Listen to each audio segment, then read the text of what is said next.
Lapit nang masunog. Matutong. Laksan ko na guys. At antayin na natin. Pause ko lang muna ito.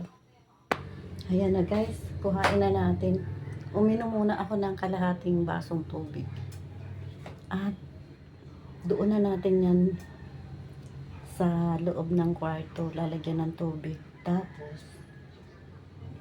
ang gagawin ko pagkalagay ng tubig, sasaraduhan mo siya. Tapos, unti-unti mo lang siyang bubuksan ng dahan-dahan lang ba. Maliit na maliit lang yung bubuksan mo sa takip para masingawan ka. Pasisingawan ko yung mukha ko, yung liig ko, yung mga kamay, tapos yung mga paa, talampakan. Magtatalukbong tayo ng kumot. Yun. Sige, nadadalhin ko na guys, i-post ko na ito. Doon na lang tayo ulit sa kwarto magkita. I-off ko na pala.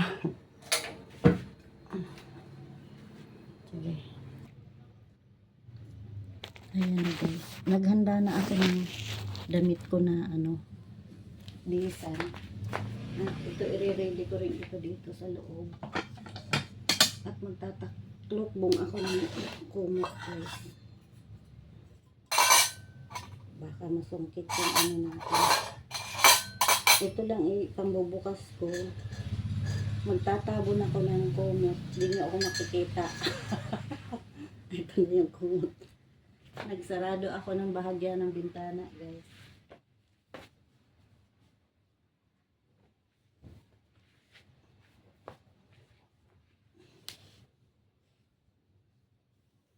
Ayan guys. Ipapakita ko sa inyo lang itong pagbukas ko lang ng kaldero. Maliit lang, maliit lang. Tapos lalagyan ko nitong isang kasang tubig. Yung igo lang na Ayan. Mainit guys. Di ko pa kaya. Di ko pa kayang buksan lahat ng takip ng kaldero. Mamaya ko na ilalagay yung isang basong tubig guys.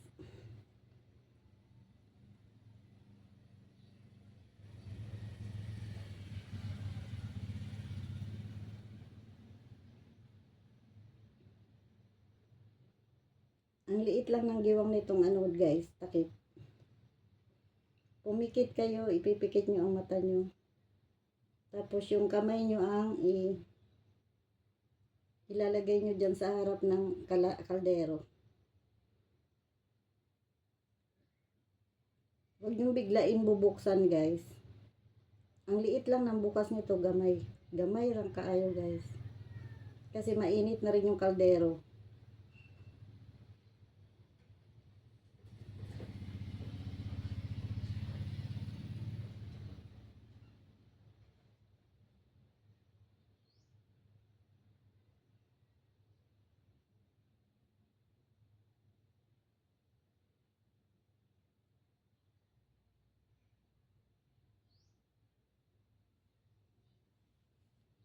Pag kaya mo na yung init, magbukas ka ulit. Dagdagan mo na ang bukas guys.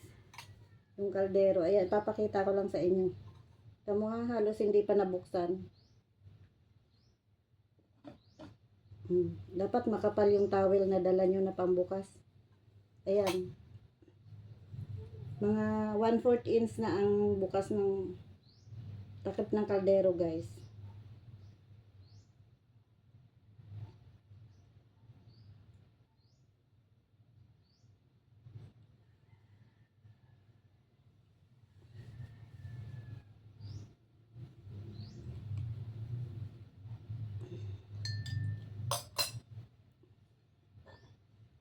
Ilalagay ko na ang tubig guys. Tapos dadahan-dahanin nyo lang din ulit ng pagbukas, pagkalagay nyo.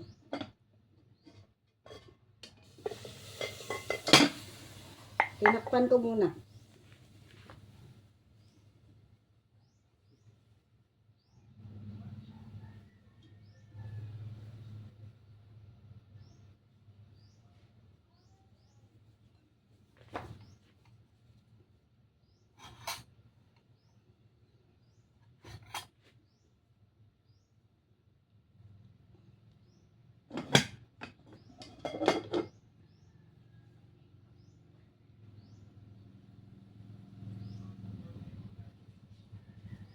Hayaan nyo lang pagpawisan kayo guys.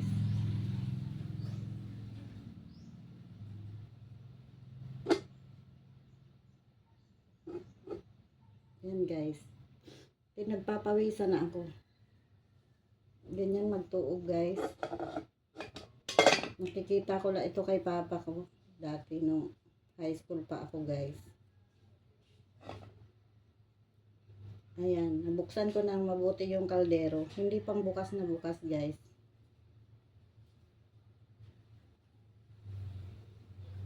Pakita ko sa inyo. Ayan o.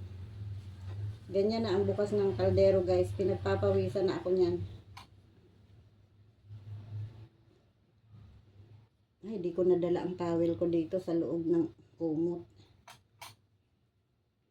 Magdadala kayo ng towel guys na pangtrapo.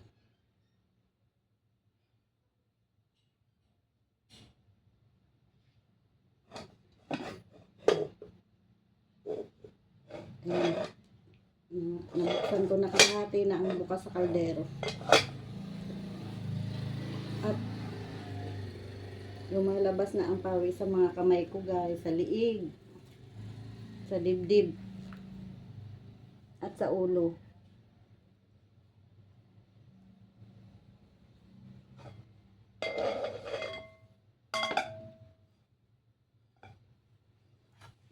At itatapat ko rin yung paa ko guys sa kaldero guys.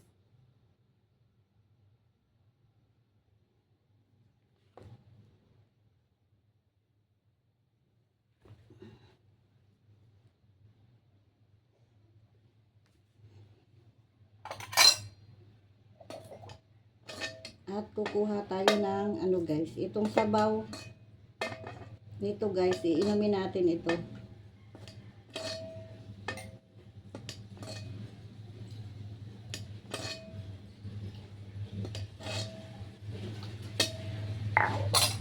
Kuha lang kayo ng kaunti. Pag malamig na yan, pwede nyo na inumin.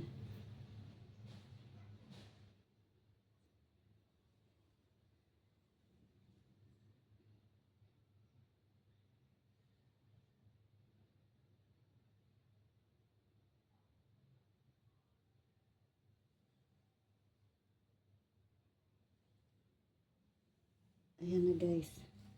Pinagpawisan na ako. Hindi ako nakadala ng towel dito sa loob ng kumot.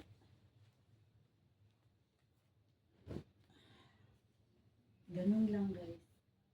At ito t-shirt na lang ang pangtatrapo. May bihisan ako guys. Ayun. Dapat pala. Ay, total nakasarado naman ang kwarto guys. Tamo, yung parang sipon ko lumabas. Yung ilong ko pinagpawisan din yata guys. Pero wala akong sipon. Hindi ako inuubo. Ano lang guys, yung talagang yung lakas mo sa mga kamay mo, parang may lakas naman ako guys. Para lang ano, malamig. Siguro nag-change kasi ng klima guys. Nahilot naman ako kagabi guys. Ngayon, araw na ito ay nagpahinga talaga ako. Di ako nagluto. Di ako naglaba. Di ako nagtahi. Kahapon ako nagkating.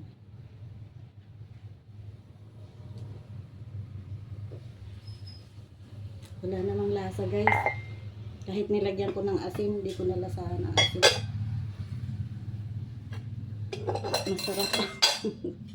Masarap pala yung lasa ng tutong iba nung dati nung high school tayo, elementary tayo. Pag walang kanin, tutong. Nagtitibla lang tayo ng kape. Tapos lalagyan asukal, tapos isasabaw natin sa tutong na kanin. Natapon tuloy. Kada daldal ito. Hanggang dito lang guys. At magbibilis na ako pagkatapos ko nito inumin. Yan lang guys. Thank you Lord. Masarap ang pakiramdam. Yung lumabas na ang pawis mo guys, galing doon sa alisngaw, yung singaw, alisngaw. Naririnig ko yung kay Papa alisngaw.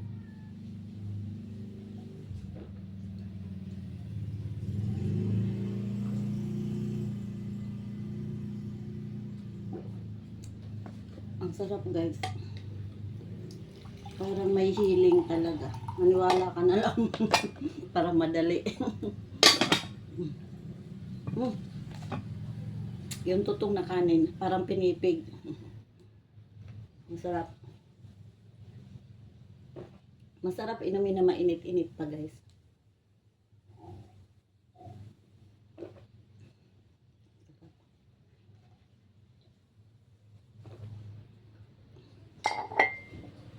Yan ang first aid natin, guys, sa lalo na malayo tayo sa kamag-anak, walang mag-aano sa atin, pamper. Kayo mismo magmamahal sa sarili nyo. Ganun lang, guys. Nakita ko lang ito sa papa ko. Nung high school ako, siya, pag yung parang natrangkasuhin siya. Sobrang trabaho ni papa noon. Chainsaw operator, driver ng truck. Nagtatanim pa kami sa kaingin. Ako ang pahinante niya, taga-dalang gasolina.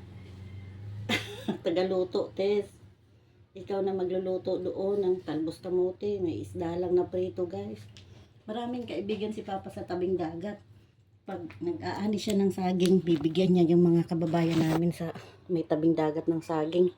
Pag yung kababayan naman namin, yung taga sa may dagat, guys, marami siya kaibigan. Pag uwi niya sa bahay din, guys, nagaling siya sa tabing dagat, may dala rin yung isda na malaking malaki. Ganon si Papa. Lahat ng kababayan, lahat ng kape, kabayan, ganon. Ganon si Papa. Mabait si Papa. Thank you, guys, sa panonood. Ang sarap ng pakiramdam na, guys. Wala na yung bigat ng katawan mo. Thank you, Lord. Yung pawis kasi na hindi nakakalabas, guys, parang yun ang toxic, parang yun ang mabigat sa katawan natin. Thank you, Lord. Ako'y magbibis na. Bye-bye. Salamat sa manonood nito. God bless sa ating lahat. First aid ng mga walang pera.